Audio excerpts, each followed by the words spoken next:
President-elect Donald Trump's nominee for Secretary of Defense, Pete Hegseth, continued to press his case on Capitol Hill today, meeting with his first Democratic senator, Pennsylvania's John Fetterman.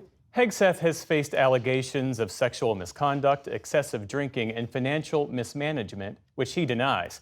Laura Barone-Lopez is here now to discuss something else that's drawn scrutiny: the influence of Hegseth's religious beliefs. Pete Hegseth has said faith became real for him around 2018, years after his service in Iraq and Afghanistan. He went on to write a number of books and has made frequent appearances on conservative podcasts and shows, in which he discusses his Christian ideology. Those writings, comments, and even Hegseth's tattoos have gotten increased attention in the weeks since Trump's announcement. For more on what's known about Hegseth's beliefs and how they may influence his leadership at the Pentagon, we're joined by Brad Onishi, who studies religious extremism and co-hosts the podcast Straight White American Jesus. Brad, thank you so much for joining the NewsHour.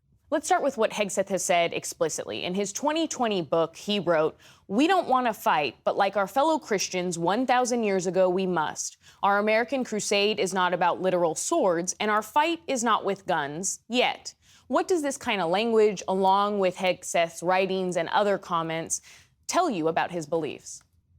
Well, Hegseth puts himself in the category of an American crusader, drawing inspiration from the Crusades in the medieval period. But many Christians don't see the Crusades as a high point in the Christian tradition. What we do know is that those who don the crusader identity, those who use its symbology and its stories as inspiration, are often part of white nationalist and Christian nationalist movements, and in tragic cases, have waged holy war themselves. Anders Breivik referenced the Knights Templar in his act of terrorism. The Christchurch shooter emblazoned crusader symbology on his weapons. So the use of these symbols for many Christians is alarming, and yet these are the ones that Hegseth has chosen as his understanding of where Christians stand today. Let's talk about some of those symbols. A lot of attention has been paid to Hegseth's tattoos. A Deus Vult one that has been adopted by white supremacists, a Jerusalem cross tattoo, and those were flagged by a fellow National Guardsman, which then led to Hegseth being pulled from protecting President Biden's inauguration in 2021. Tell us about those tattoos and what they symbolize. Well, those tattoos are, again, symbols that are used by white Christian nationalists. Those who have adopted these crusader images really see themselves as at war with those trying to take down American Christianity and Western civilization at large.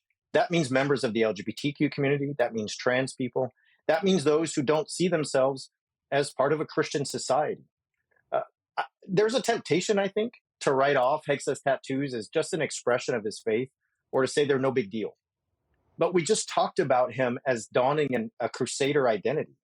And as somebody who's a former minister, somebody who has been studying Christianity for 2 decades now as a scholar, I can tell you there are thousands of symbols and sayings and icons that Christian people use to express their spirituality on their bodies, in their homes, and in public.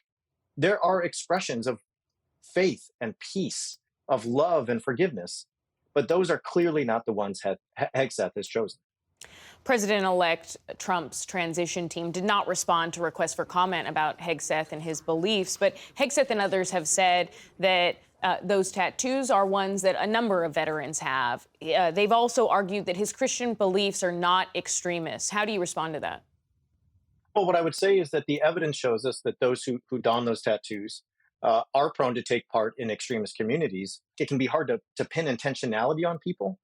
But when somebody says that they think we should fight like we're in a modern day crusade, and then they don the symbols of that crusade, I think we should take them seriously. I also want to ask you about the specific church that Hegseth has attended in Tennessee. It's part of a denomination founded by Doug Wilson, a pastor in Moscow, Idaho. What beliefs does that denomination promote, and why are they significant? Doug Wilson is a firebrand pastor and theologian. He is somebody who reaches millions of people through his podcast, through his writings, through the schools that he's founded, and the denomination of which Pete Hegseth Church is a part. Wilson is known for radical beliefs about gender. He doesn't believe that women should have any authority in the home or in society, much less the church. He has said that the time of enslavement in this country was a time of harmony between the races. If you don't share the same hymn book as Wilson, then you can't be mayor. If you're a Hindu or Muslim, you simply can't hold any kind of authority in our public square. Hegseth not only attends a church that is part of Wilson's denomination, but he's claimed Wilson as a kind of spiritual mentor. So if we have Wilson saying that non-Christians shouldn't hold positions of leadership and Hegseth claiming him as a spiritual mentor, it makes me wonder that if Hegseth is Secretary of Defense, can the non-Christian, the Muslim, the Hindu, the agnostic, or the atheist in our armed services rise the ranks to positions of authority? Can they be captain? Can they be sergeant? How will they be understood in the context of service under Hegseth's leadership? On that big picture, if Hegseth is ultimately confirmed to lead the Pentagon, he's railed against diversity in the military, but taken all together, what do you think it means if he ultimately is atop the Department of Defense? I think it means a lot. I think that one thing we need to get straight is our armed services are one of the most diverse institutions we have in the country. And so to rail against diversity is to enter a context in which we have one of the most diverse services our nation has to offer. But I think additionally, Hegseth is symbolic. Hegseth represents a U.S. military envisioned as a vehicle for holy war. He's claimed to be a Christian crusader, and that seems to be the kind of mentality he wants to implement as a leader. I think additionally, Hegseth is your pick if you want to radicalize our military. Hegseth has said in his writings that he believes there are enemies within our own country, those who are trying to destroy the country from within our borders. If you want to be the kind of president who uses the Insurrection Act to call the military against uprisings in American cities, to use military force against protesters, Hegseth is the man for the job.